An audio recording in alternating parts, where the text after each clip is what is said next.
Welcome to the Elden Conspiracy, the channel where I engage in unhinged lore speculation about the game Elden Ring.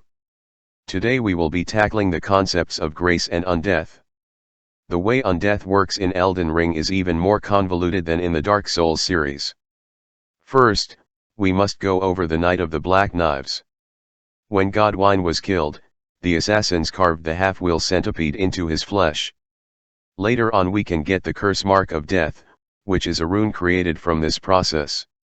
This was a part of Runni's ritual to shed her own Empyrean flesh and no longer be bound by the fate imposed on her by the Golden Order. She died in body, and lived on as a spirit, while Godwyn died in spirit and his flesh festered. Godwyn was given Erdtree burial, owing to his great heroism during the war with the ancient dragons. But his corpse ended up corrupting the Erdtree, giving rise to Deathroot. This Deathroot now revives skeletons in the lands between as those who live in death. On our journey, we can encounter a character named D. He is a hunter of those who live in death. He says their existence is a stain upon the Golden Order. Evidently, theirs is an organization headed by Gurunk, whose purpose is to weed Deathroot and put an end to those who live in death. Opposite this organization, is Fia the Deathbed Companion. She comes from a land outside the lands between, where they have a tradition of absorbing the essence of champions and giving it to exalted nobles so they may one day be resurrected. She sees those who live in death as kin and wants to liberate them from the oppression of the Golden Order. As we progress the interconnected quest lines, we learn that D has a brother with whom he shares a soul. How did this happen? Further on in the quest, Fia kills him to obtain one half of the curse mark, which she calls the Hallow Brand. First off, this can't be anything other than Godwyn's curse mark. Why is D walking around with Godwyn's curse mark? Later on we learn his brother once encountered the Prince of Death, Godwyn himself. It's possible that D's brother cut open Godwyn's corpse to obtain the curse mark, and in return lost his soul. This necessitated D picking up slack and inhabiting two bodies. The knife Fia uses to kill D could be the knife that was left at the crime scene, as it has similar styling to D's armor. Fia calls the curse mark the Hallow Brand. I think this is significant. Hallow refers to something that is considered holy, the opposite of a curse.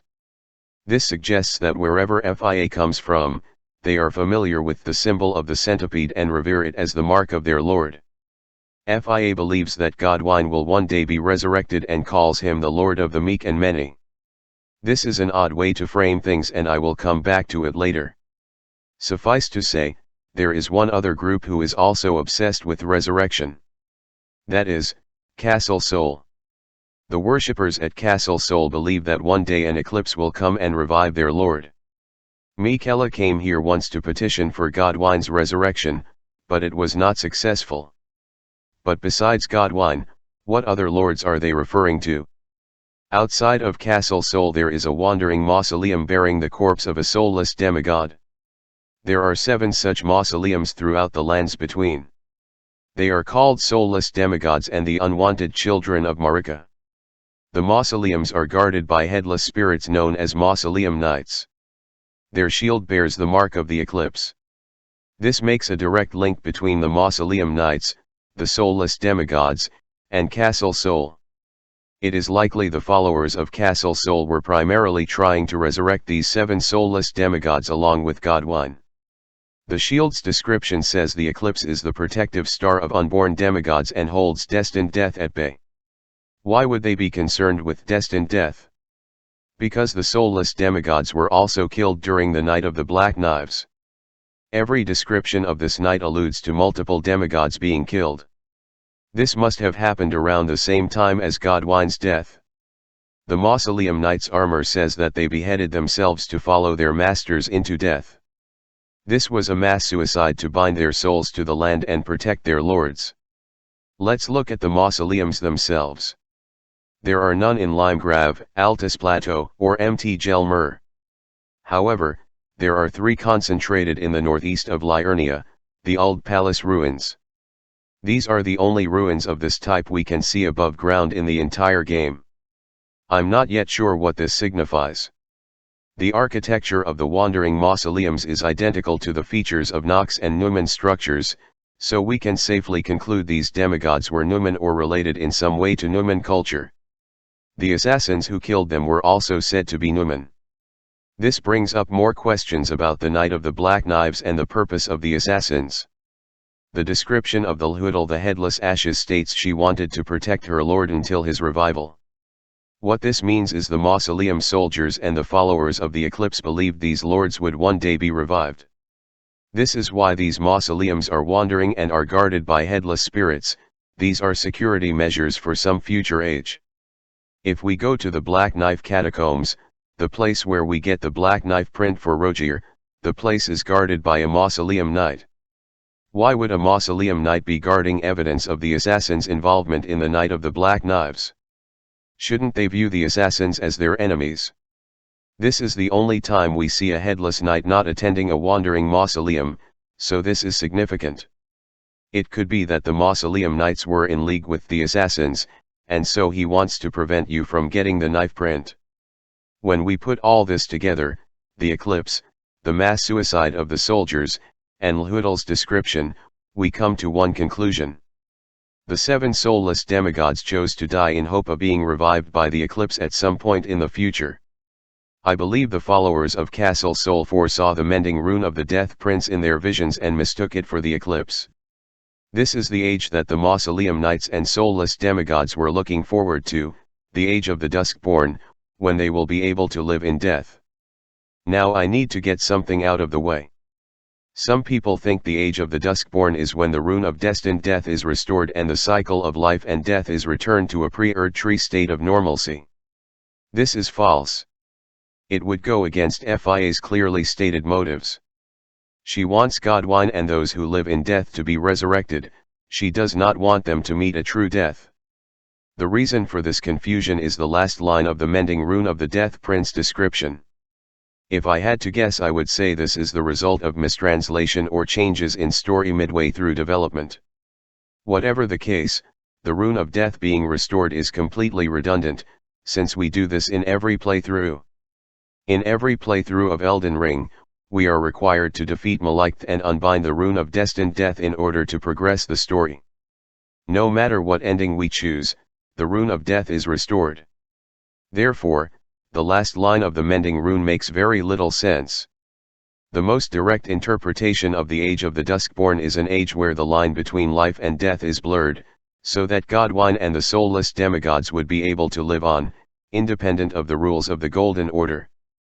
Now would be a good time to talk about grace and its relationship to these other concepts. First, I think it's important to make a distinction between grace and runes. It's true the game itself defines runes and grace to be the same thing, but they are not treated the same in terms of game mechanics. Runes are clearly a physical thing, that can be picked up and change hands. The merchants, who say they are spurned by the grace of gold, can nonetheless use runes because they accept them as currency. So runes are something that can be possessed regardless of one's allegiance to the Erdtree. Grace, however, is something different. It is talked about as an ephemeral blessing, that can be given or taken away according to the whims of the greater will. Grace is a connection to the Erdtree which affords specific privileges. First of these is guidance. The grace given can see where they are meant to go as determined by the powers that be. The second privilege is as a marker of social status.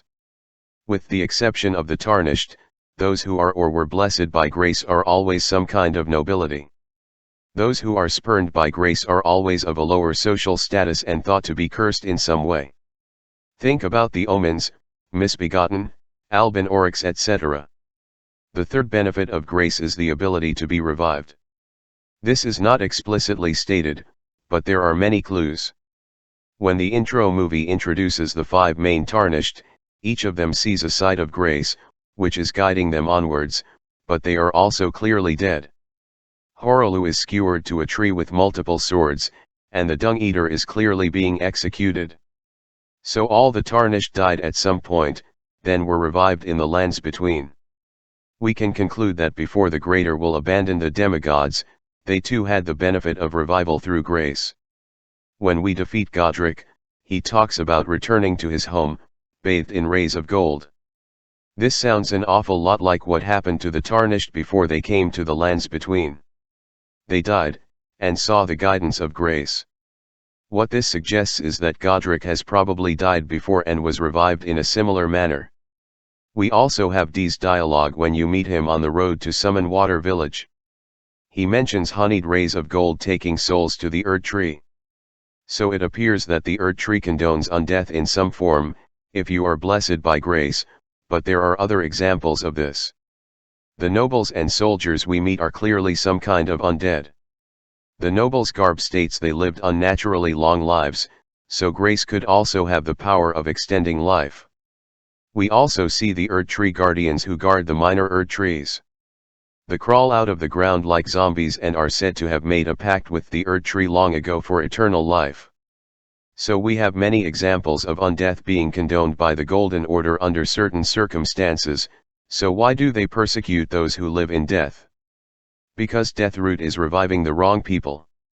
It is reviving those who are unworthy of grace. It is reviving members of a culture that was paved over during the Golden Order's conquest. This is why FIA refers to her group as the meek and the many. Because undeath is a privilege usually not extended to most people. She sees Godwine as providing this to those who would normally be spurned.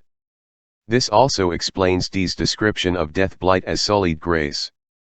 Deathroot is doing what the Erd Tree normally does, but now without discrimination. In this sense, grace functions as a kind of selective immortality. The Erd Tree and the Greater Will are deciding who lives and who dies. This brings me to the subject of champions. We hear throughout the lands between of champions who fought for the Erd Tree and were given Erd Tree burial as an alternative to being revived through grace. Within the catacombs we can see myriad corpses piled up and consumed by the great tree roots. Also, near the minor Erd trees we can see shards of the pots that usually contain the bodies of champions. My guess is that these bodies were transported here as fertilizer to cultivate these minor Erd trees.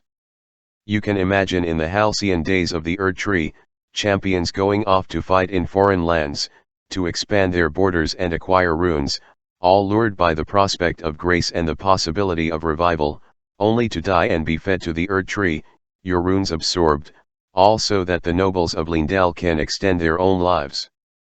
You can imagine this is how the Golden Order shackles fate, by gifting immortality to those who are loyal and denying it to those who aren't. But also denying death to those who wish it. It now makes sense why Runni or the other demigods would want to escape this oppressive system. No matter who lives or dies, the Erd Tree always benefits.